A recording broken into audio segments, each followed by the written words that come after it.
Bonjour, c'est Théo et bienvenue dans cette nouvelle vidéo dédiée essentiellement à une tranche de jeunesse que je peux dire ignorante à la limite. Je ne sais pas si vous avez fait le constat, la plupart des jeunes après leur étude pensent toujours à vouloir chercher de l'emploi. Vous allez voir, après une licence, quelqu'un va se décider un bon matin de préparer les documents, les CV, les lettres de motivation, passer son temps à déposer dans des entreprises dans l'espoir de trouver un emploi ou même un stage dans la plupart des cas. Et en fin de compte, rien. Et ce qui va arriver après, c'est que vous allez voir le même jeune va retourner à l'école pour avoir un master.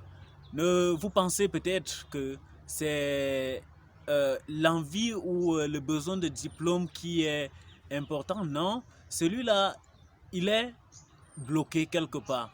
Il n'arrive plus qu'il n'arrive pas à trouver du travail. Il se dit, il rentre à l'école pour ne pas perdre du temps à la maison. C'est en fait pour ne pas perdre du temps que celui-là décide de rentrer à l'école.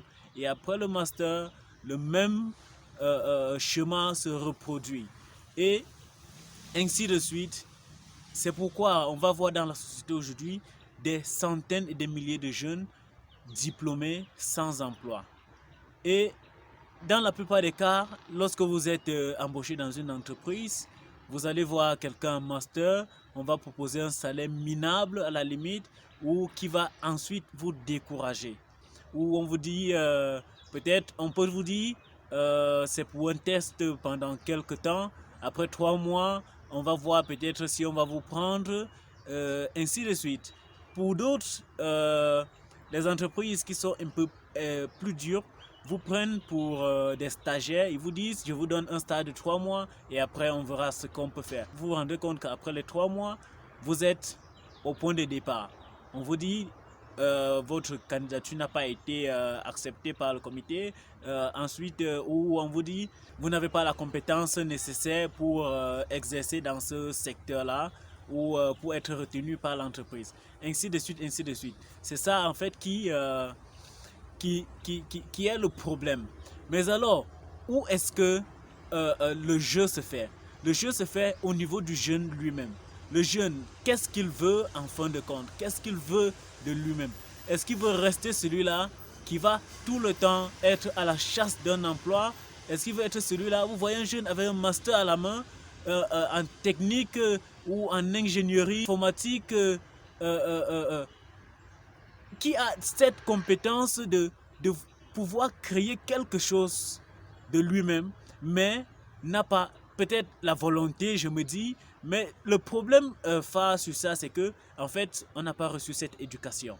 C'est parce que on nous a pas appris à l'école ce que c'est que l'entrepreneuriat. On n'a pas mis ce sujet dans notre programme scolaire pour nous apprendre à créer de la richesse. On nous apprend plutôt à fréquenter et après à chercher de l'emploi, à être employé. C'est ce qu'on nous a appris à l'école. C'est pourquoi plusieurs se bloquent à ce point-là. Par contre, il faut réfléchir au-delà. Il faut se dire que quand on a un diplôme, quand on a une compétence particulière, on doit se mettre à son propre service. On doit utiliser cela pour développer quelque chose de particulier, quelque chose qui nous tient vraiment à cœur. Je l'ai dit dans la vidéo précédente, lorsque vous voulez vraiment entreprendre, vous devez choisir un secteur dans lequel vous vous sentez à l'aise. Comme vous le voyez, c'est ça la communauté africaine. Nous ne sommes pas éduqués pour créer. Nous sommes éduqués pour servir.